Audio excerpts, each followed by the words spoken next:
All right, everybody, it's Natalie Sisson from Woman's World, and I am here with the David Siteman Garland from Rise to the Top, who spoke here yesterday at Shine, which was fantastic.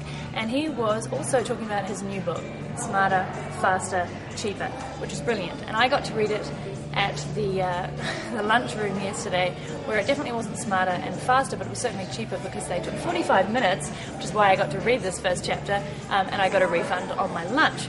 Anyway, David. Hey, it sounds like a pretty good lunch. It was pretty good in the end, and I did get to read this brilliant first chapter, which David was giving away.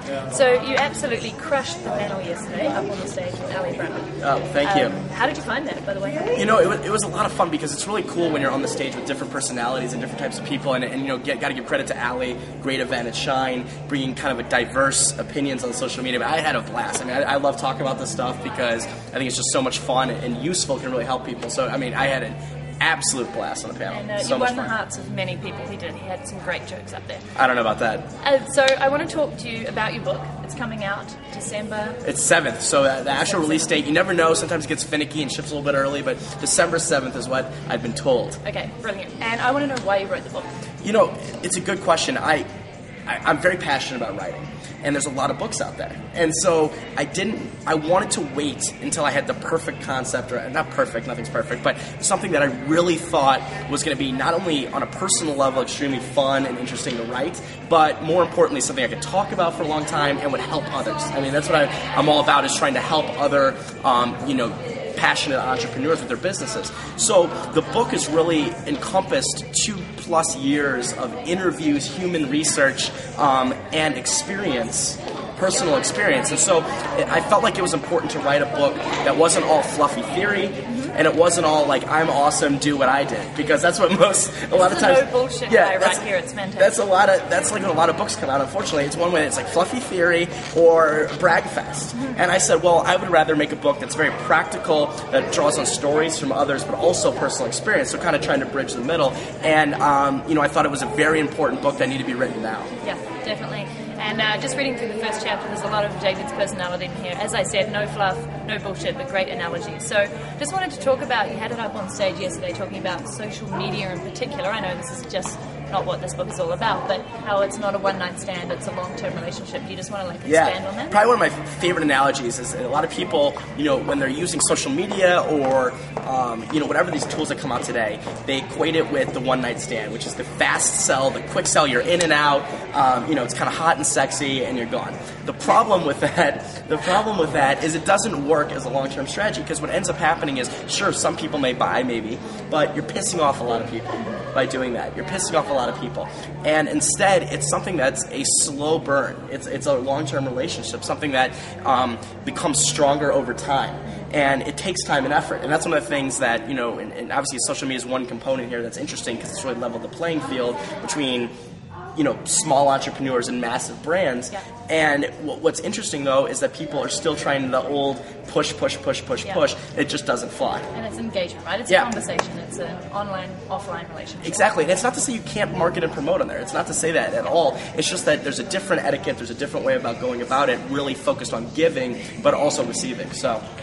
Now, David does a really amazing job of being on all tools at all times. So, he'll be on Facebook, he'll have his blog posts go out, he'll be on Twitter, he'll be around on LinkedIn as well. And you do that quite regularly. I just want to know, a lot of people in my social media boot camp are like, I haven't started this yet because I'm just not sure when I can put aside the time. And my question back to them is, well, you need to put aside, you need to view this as an investment and put aside the time every day. So we spoke briefly about it on this stage, sorry.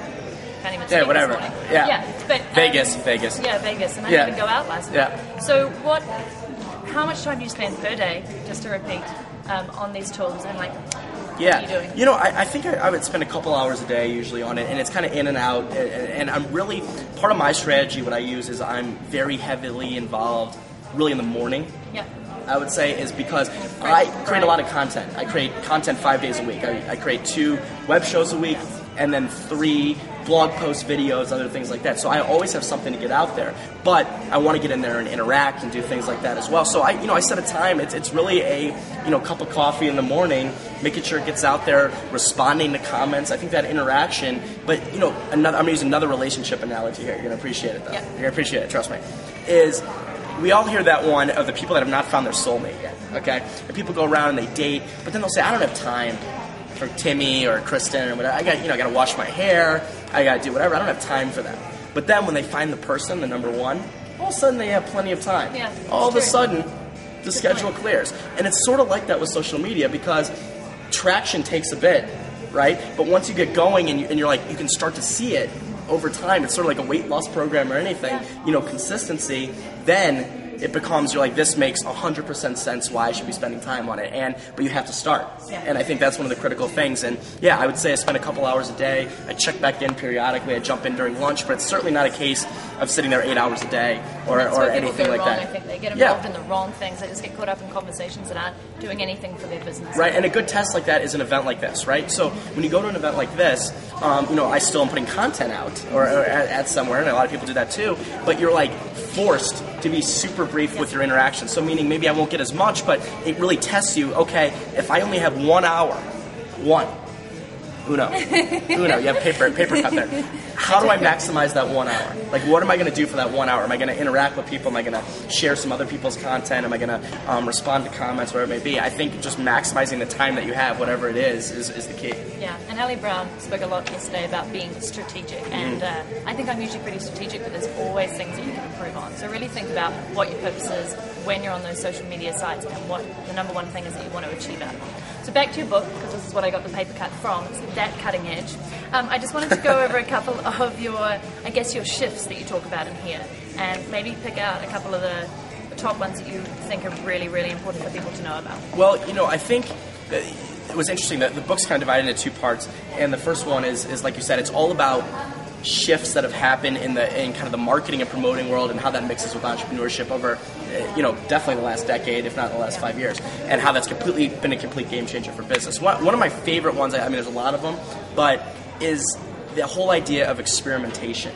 And it used to be very expensive to experiment. Like, what would you do? You'd buy an ad campaign or, spend a lot of time on something and it maybe just wouldn't work. But now it's effort, and it doesn't cost you anything to create content online.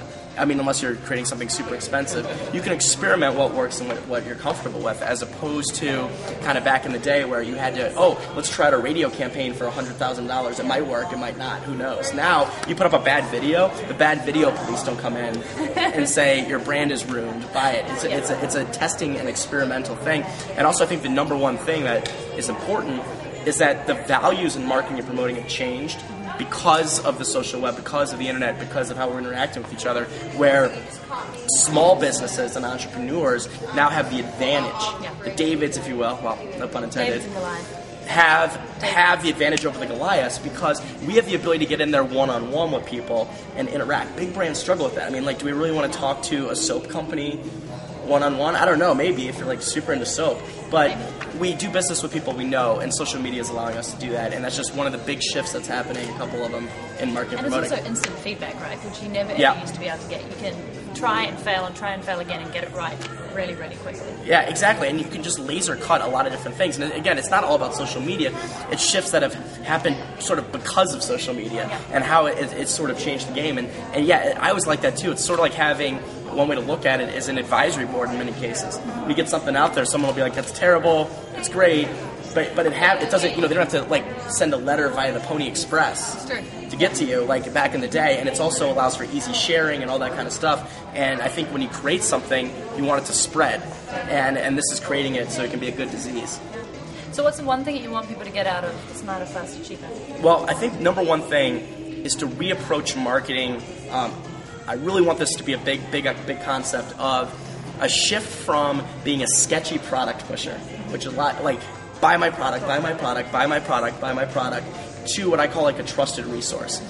Some people call it expert. I don't love that word because I feel like it's a little outdated and makes you think of jackasses. You know what I mean? That call themselves expert, whatever. David's not a jackass. It's about but a trusted resource. It's about positioning yourself as an authority, a friendly authority, a person that brings people together in your industry or in your niche or something that people are passionate about. And oh, by the way, you've got something to sell on the back end.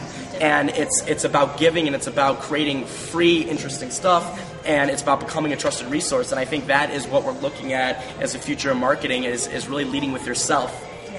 as opposed to the product. And you've spent 2 years giving out great content, interviewing some of the top entrepreneurs around the world, giving, asking questions, getting feedback, so it's your time to shine. Yeah, well, I'm excited about it. I appreciate it. Cool. 2 more questions. What's your favorite social media tool out of all the tools you're using right now? So site, like a site? Yeah. Man, that's a tough one. I'd have to say Twitter. I'd have to say Twitter. With one B being Facebook for me, but one is Twitter. And what I like about Twitter is it's instantaneous in many cases. And I guess I have a crave for speed, so things can happen very quickly on Twitter. And I just think there's so much interesting information on there, and it's just a great, and it's just a fun platform. And I've got lots of stories where I've met a lot of people in real life. I know, it's who I've just incredible, followed on Twitter. You know, I was at the San Francisco Giants game in San Francisco watching the Cardinals play, and I tweeted out that I was at the game, and a few followers were like, we're at the game, and we ended up meeting up. And it's cool though because it's bringing people together. It's not a barrier, and that I thought was interesting because that'd be a little weird without something like that. How would you spot those people? It'd be a little weird, but you feel like you have a better connection with them just because you're connected on a social networking site, and I think that's where it's pretty cool. And I think you have access to people that you may never have had access to before. Exactly. We didn't meet on Twitter, by the way. We met on a houseboat last year, just to caveat that. Yeah, no, that's a final thing. What's your favorite time-saving tool as an entrepreneur? Oh, time-saving tool. We both have a love for online tools that help us streamline our business. So. Yeah, there's a lot of them. If I were to pick one tool, it actually is on the social media front. I got a bunch of tools, but I love Hootsuite. Yeah. And I know it's beating a dead horse, but a lot of people know about Hootsuite. But I've had Ryan Holmes, the founder, on my show actually talking about it. And it's just cool because you can look at it one screen. You can see everything that's going on your Facebook and Twitter and different things like that. And I think it's just cool because it's a time saver, obviously, in dealing with all these different sites. And I guess 1B, I think TungleMe is something awesome because, again, being a solopreneur or a smaller entrepreneur, scheduling can be at times succubus of death. Yeah. And, what can you meet, 2 p.m.? Oh, wait, no, I have to take Miffles the cat to the vet at that. And, back and forth on emails. TungleMe allows you just to easily schedule online. And very cool, and everybody can use it that I've sent it out to, even if you're a non-techie. And that's an interesting thing that's going on now, too, which I think, there's so many cool web tools out there. You don't need every one, of course, just like you don't need every social media site. But really anything that you want to do in business, there's a tool for it that's designed for smaller entrepreneurs. I mean, there's tools on if you want to ship something to if you want it to save a little time. And that's one of the coolest things is it's kind of a fun game. Go around and find the tools that work for you. And I think that any question that you have in your brain of how you can simplify something, I think there's a tool for it. Yeah, I agree. That's why we're going to do the Ultimate Entrepreneurs Toolkit. Watch out for that. Thank you very much, my friend. It's been awesome seeing you here, and thank you for your time. All right, awesome. Good to hang out. Yep.